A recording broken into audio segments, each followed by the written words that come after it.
اعوذ باللہ من الشیطان الرجیم بسم اللہ الرحمن الرحیم رب اشرح لی صدری ویسر لی امری واحلل عقدۃ من لسانی یفقہوا قولی۔ ریاض الصالحین دوسرا حصہ، احادیث نبوی صلی اللہ علیہ وسلم۔ حضرت ابو سعید خدری رضی اللہ تعالیٰ عنہ سے روایت ہے کہ نبی اکرم صلی اللہ علیہ وسلم نے فرمایا، صبح کرنے سے پہلے وطر پڑھ لیا کرو۔ مسلم شریف کی حدیث ہے۔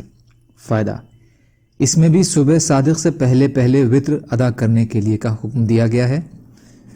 اما عائشہ رضی اللہ تعالیٰ عنہ بیان فرماتی ہیں کہ نبی اکرم صلی اللہ علیہ وسلم اپنی رات کی نماز تہجد پڑھتے تھے، جبکہ وہ حضرت عائشہ رضی اللہ تعالیٰ عنہ آپ کے سامنے لیٹی ہوتی تھیں۔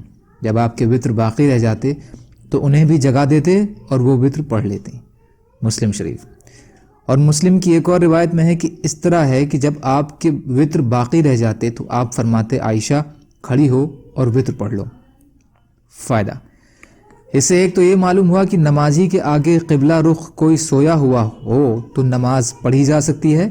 اسی طرح گھر والوں کو رات کو نفلی نماز وغیرہ کے لیے اٹھانا مستحب ہے، اور رات کو آخری حصے میں اٹھ کر صرف وطر بھی پڑھے جا سکتے ہیں۔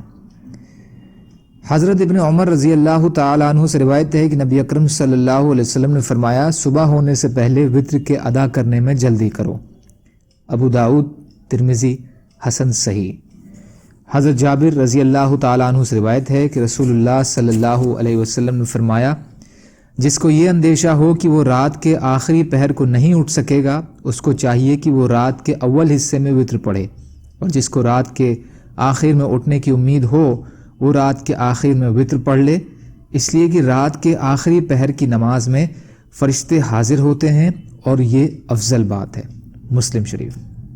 فائدہ، جس کو امید ہو کہ معنی ہے کہ اپنی عادت یا کسی جگانے والے شخص یا الارم وغیرہ کی وجہ سے پکی امید یعنی یقین ہو کہ وہ رات کے آخری پہر میں اٹھ جائے گا، اس کے لیے وطر رات کے آخر میں ادا کرنے بہتر ہیں بصورت دیگر اول وقت کے۔